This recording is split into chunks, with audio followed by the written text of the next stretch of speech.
себебі бұл жерде бәрі жазып анық отқан, оны орыстар тіліне ұқсатпай, бірақ соған соның арқасында солай жасалып отқан. Жақсы. Қаншалықты құнды деп ойлайсыңдар? Бұл Ахмет Байтұрсынұлының өзінің қаламымен жазылып отырған, өзі әліппе негізін құрап отырған, өзінің қаламымен нақты жазылып отырған дерегі қаншалықты құнды? Амина? Сол кезде Ахмет Байтұрсынұлы жазған әліппелер қазіргі таңда да қолданылып жатыр. Сол себептен осы жазған, өз ойынан шығарған, сол әліппеге кіргізіп отырған әріптер қазіргі таңда да қолданылған. Оның салмақты құндылығы деп есептеймін. Ал балалар кітаптарында ашыңдар. Нақымен жұмысшы әдебиет танығыш тобы Ахмет Байтұрсынұлының тұлғасының қалыптасуын оқимыз, кітапты ашамыз. Екінші топ комиссар тобы саяси қызметін оқимыз. Элита тобы ғылыми ағартушылық қызметін оқимыз. 5 минут уақыт берейін, оқып, одан кейін келеді сөздерді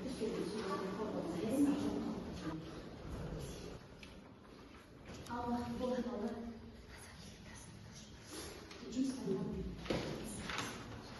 Әдебиет танығыш топ бірінші шықсын деп келіңдер. Ал қалған топтар Ахмет Байтұрсынұлының әдебиет танығыш ретінде тыңдап шығайық жұмысына. Ахмет Байтұрсынұлы бұл қазақ әдебиетінің барынша үлес қосқан адам. Және де ол Ахмет Байтұрсынұлы Сарытөбе ауылында 1872 жылы дүниеге келеді. Солай ол өз жұмысын бірінші ауыл мектебіне өз сауатын ашып, кейіннен 1911 жылы қазақ орыс училищесінде оқып, сол жақта білім алып, өз балаларға деген құрметпен көрсетіп, балаларға сабақ беріп, өз сауатын және де балалардың сауатын аша бастайды. Ол 1911 жылы мақсатымен басты мақсаты ол қазақ халқын мәдениетке білім ілімге шақыру. Не себепті топтың аты сендердікі қазақ әдебиет танығыш деп түсті деп ойлайсың? Қорғандаршы топтарыңды. Себебі ол Ахмет Байтұрсынұлы Абай Құнанбаевқа ұқсап, және де сол Абай Құнанбаевтың жазған өлеңдеріне ұқсатып, өз сауатын ашатып, сосын сол Абай Құнанбаевтың өлең жолдарына қарап, өзінің кітабын, өлеңдерін, өз жинағын құрап, оны жарыққа шығара бастайды. Жақсы. Негізі қазақтың ең алғашқы әдебиет танығышы болып Ахмет Байтұрсынұлы есепте комиссар тобы келді. Топтар бағаларында 2 балмен бағаланды, енді осы бүгінгі жұмыстарды қазіргі 2 балмен бағалайсыздар. Мәтіндік жұмыстарында. Ал қалғанымыз саяси қызметі. Ахмет Байтұрсынұлының саяси қызметі 1913 жылы қазақ газетінде алғашқы номер саяси қызметі Ахмет Байтұрсынұлы үнемі халықты сауатын ашып, олардың білімді және де білімді сондай болғанын қалап жүрген адам болатын. Және де ол халықаралық педиатриясының бір мүшесі болды. Және де ол онда сол басты мәселелерді, яғни халықтың сауатын ашу, сондай мәселелерді көтерген болатын. Және де ол өзінің 1913 жылы қазақ газетін шығарды. 1917 жылы ол алаш партиясына құруға қатысты, және де 20-21 жылдары халық ағарту қызметінде болды дегенді қалай түсініп тұрсыңдар? Қандай қызмет? Өзінің сол қызметте, өзінің бұл Ахмет Байтұрсынұлы бұл кезде мұғалімдік сондай қызмет атқарған болатын, балаларға мұғалім сауат ашу сондай пәндермен беретін мұғалім болғандықтан сондай қызметтер жасайды. Үшінші топ келіңіз. Ал келесі элита тобы Ахмет Байтұрсынұлы ғылыми ағартушылық қызметі өте орынды. Сіздің өзі ол кісі жастайының өзі қазақ елінің сауатсыздығын жойып, оны алдыға тартқысы келді. Және де бұл кісінің өте көптеген жұмыстары болды. Ол жұмыстардың бірі бұл сауатсыздықты жою болды. Сол кезде осындай басылымдардың саны көп болғандықтан олардың сұранысы өте жоғары болды. Және де Ахмет Байтұрсынұлы алаш ордасының бір қызметкері болып, оның қасында да осындай ағартушылар көп болды. Ағартушылық қызметі Ахмет Байтұрсынұлы 1912 жылдарда жазылған әріптерді 1925 жылға дейін сол алғашқы қазақ әріптерін шығарған және де оның авторы болған. Және де 1929 жылы Ахмет Байтұрсынұлы араб тілінде шыққан әліпбиді қазақ тілдеріне аударып, осы уақытқа дейін миллиондаған қазақтар қолданып отыр. Ахмет Байтұрсынұлы латын тілінің әліпбиін шығарған болып табылады. 1929 жылы араб әліпбиінен латын әліпбиіне ауыстырды. 1912 жылдан бастап 1929 жылға дейін қазақ сол әліпбиінің бірнеше елдер шыққан дейді. Себебі оның сұранысы өте жоғары болды. Қазіргі таңда да миллиондаған халық осы Ахмет Байтұрсынұлының осы шығарған әліпбиіне қолданылды. Неге элитаны бұл себебі Ахмет Байтұрсынұлы сол уақытта элита тобының бір мүшесі болған. Элита деп аталу себебі ол сол өкілдің таңдаулы адамдары, өзі көрнекті адамдарын элита деп атағандықтан біз элита. Ал келесі тапсырма жеке жұмыс балы дәптерлеріңе әр оқушы өзі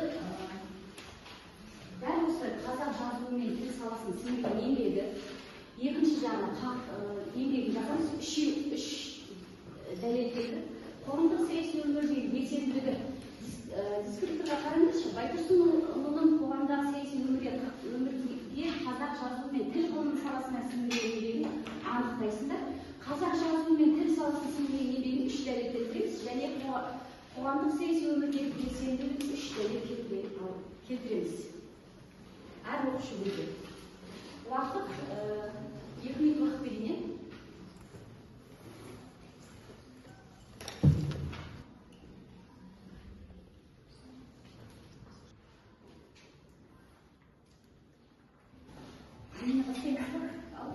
Ахмет Байтұрсынұлы өзіне тілтанушы тұлға ретінде ол ең бірінші 1911 жылы шыққан масал өлеңі және 40 мысал кітабы 1909 шыққан және де өзінің арнайы жазған қазақ газеті 1913 жылы шыққан және де ол сол жылдардағы ең танымал газет болып қалған болатын.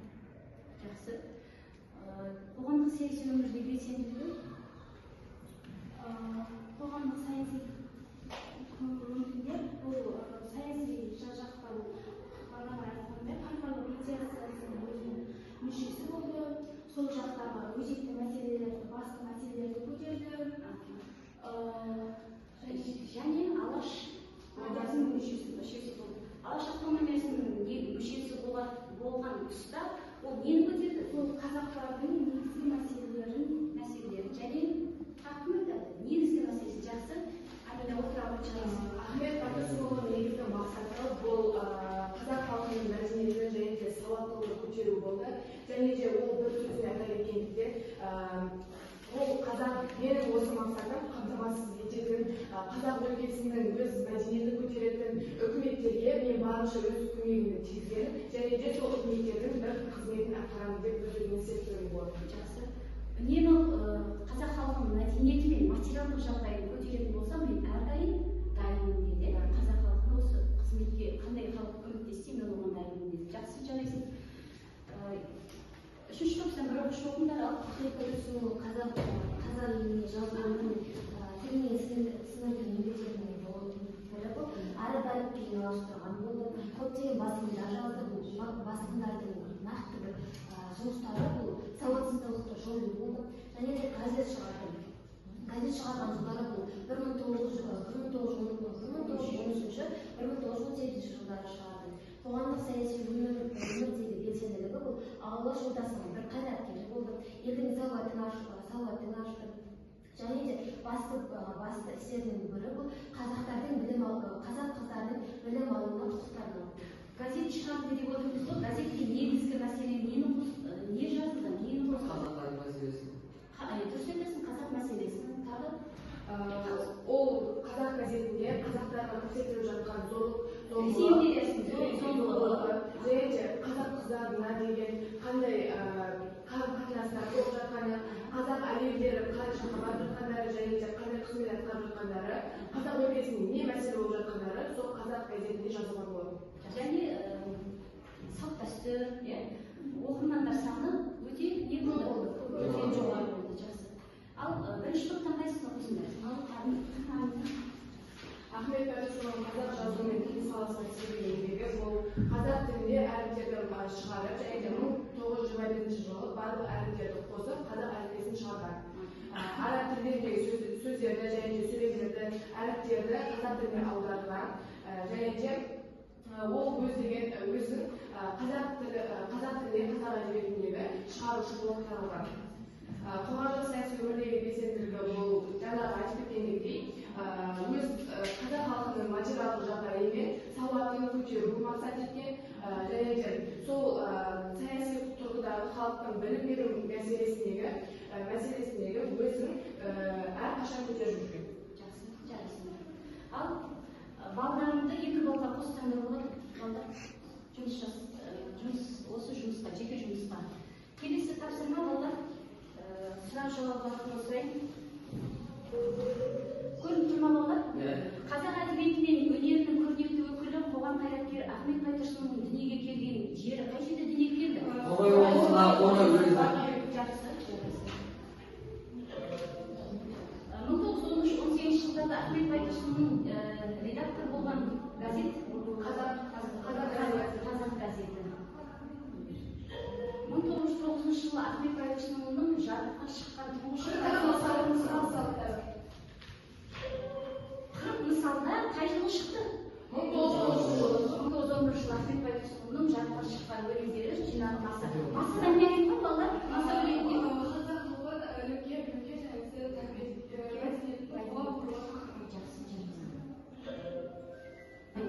Байтұрсынұлының лингвистикалық түсініктерге анықтамагерлік тілдің құрылымы зерттеліп бір жүйеге келтірілген алғашқы қазақ тілі оқулығы тіл құралы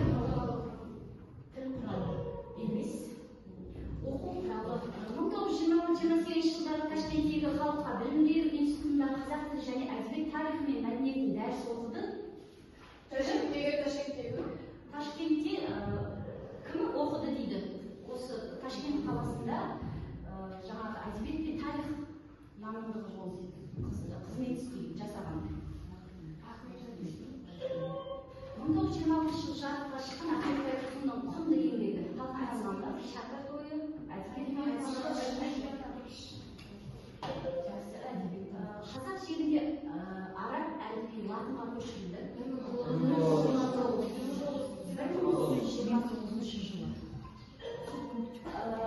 Экранға назар аударыңдар, Ахмет Байтұрсынұлының қоғамдағы саяси қызметіне талдау жасаймыз.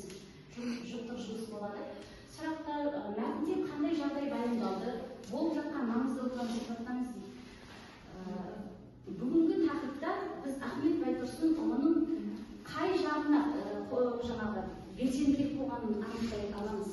Саяси жағынан да, әлде білім жағынан да, қай жағына не болды, жақын болды? Білім жағынан ол жақын болды. Себебі сол тұста білім жағынан жақын бола тұра, бірақ жиі не істеп отырды? Ахмет Байтұрсынұлының саясат жағына да көп көңіл бөлді, және де өз көмегін тигізіп, алашорданың көтерілуіне бір үлес қосты.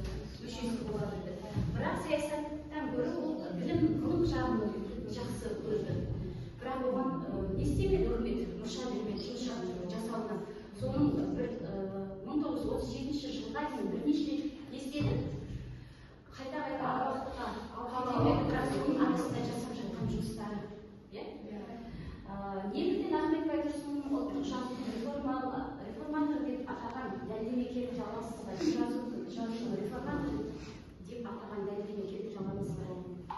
Қалай дәлелдемекелік дейміз сұрағында? Ахмет Байтұрсынұлы жазудағы дейді. Жаңа сендер айттыңдар ғой өздерің, дәлелдемекелдер дейді. Жазуға қандай еңбегін сіңірді, ол қандай дүниеге жаңағы қандай жазу алып келді, кім Рахима? Ахмет Байтұрсынұлы араб айтып алса екен аудар алмады, және де сауатсыздықты жою үшін көптеген басын ашылды. Араб әліпбиінің жаңағы күрделісін жеңілдетіп әліпбиінің негізін құрап шығарды. Жақсы, кім Мейрам не айтасың?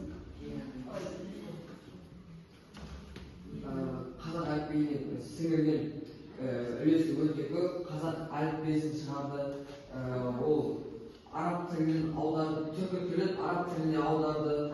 Көптеген сіңірді. Еңбегін сіңірді. Ахмет Байтұрсынұлы газет шығаруда қандай қызметтерді атқарды дейді?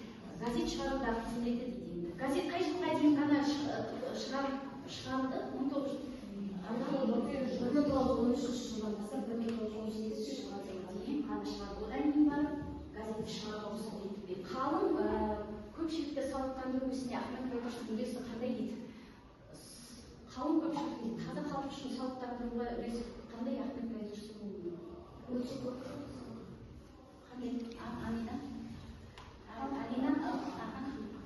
халықтың үнемі әлем білімге осындай ғылымға үнемі шақырып отырды және қазіргі таңда барлығы жастардың барлығы білімді. Яғни Ахмет Байтұрсынұлы жастарды білімге, ғылымға жақсы жағына шақырған. Амина? Ахмет Байтұрсынұлы өз сауатын мектепте ашқаннан кейін ол сол басқа да қазақ халқының балалары оқысын деп басқа қазақ орыс училищесіне түсіп, сол қазақтардың балаларын сауаттандыруға және де білімге шақыруға көптеген үлесін қосты және де әріптерді үйретті, әліппелерді шығарып отырды. Жақсы, жарайсың. Ал келесі қалың көпшілік Ахмет Байтұрсынұлының атқарған қызметі қазақ қоғамына қалай әсер етті? Рахима? Тек қана жақсылықпен әсер етті. Өйткені халықтың көптеген бөлігі ол жазуды, хат жазуды үйренді, әріп таныды. Жақсы, жарайсың. Ахмет Байтұрсынұлының сол тұстағы қызметі қазіргі таңда сол тұста жаңағы Ресей империясының кезінде отар ел болып тұрғанда қызметі бағаланған жоқ. Сол 1900 қай жылдан бастап ақталды? 1988 жылы. 1988 жылы ақталды. Ал дұрыс айтасың, одан кейін барып тәуелсіздікті алғаннан кейін 1993 жылы қуғын-сүргіндерді еске алу болып барлығын ақтап алды. Ал қуғын-сүргіндерді еске алу күні қай күн бізде? Қай күн қуғын-сүргіндерді еске алу күні? Мамырдың 31-і. Дұрыс, мамырдың 31-і қай жылдан басталды? 7-ші жылдан бастап еске алу күні есептеледі.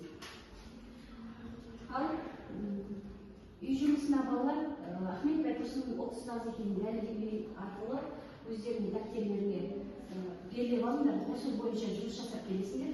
Одан кейін барып тексер жазып алыңдар, одан кейін кері байланыс жазамыз. Бүгінгі сабақта ауызша айтып өтейікші. Не білдік артықтан бір көпшілік? Бүгінгі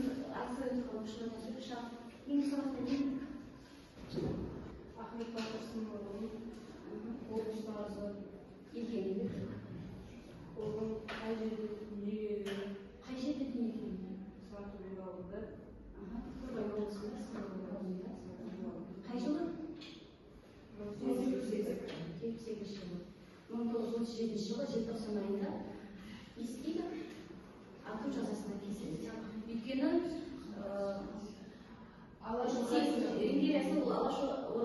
Алаш автономиясының мүшесі болғандықтан оны кешіре алмады.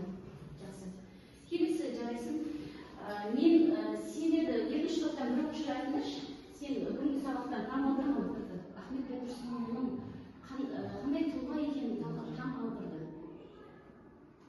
Амина? Ахмет Байтұрсынұлының көптеген газеттер шығарғаны, көптеген кітаптар, тағы да басқа сондай газеттер әдеби жағынан шығарғандары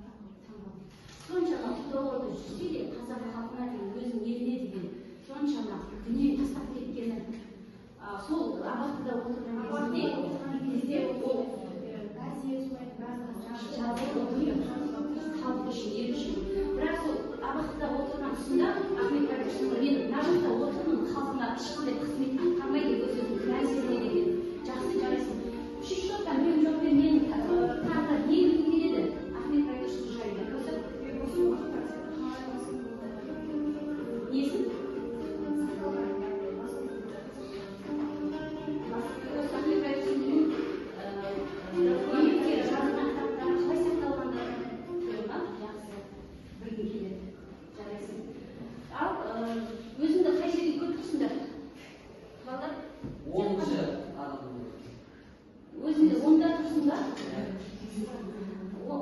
Тағы Анина 11-де тұрсыңдар ма? 14-де тұрсыңдар. Неге кім 14-де тұр? Сен онда құлап бара жатсың ғой? Негізі оқушы мынау сабақта жоғарысында тұрып көресіздер. 20-21 сабақтың өз нәтижесін жеттік дегеніміз. Екі сабақта алған білім дегеніміз. Жақсы балалар, бағалау қағаздарын жабаған беріңдер. Сау болыңыз.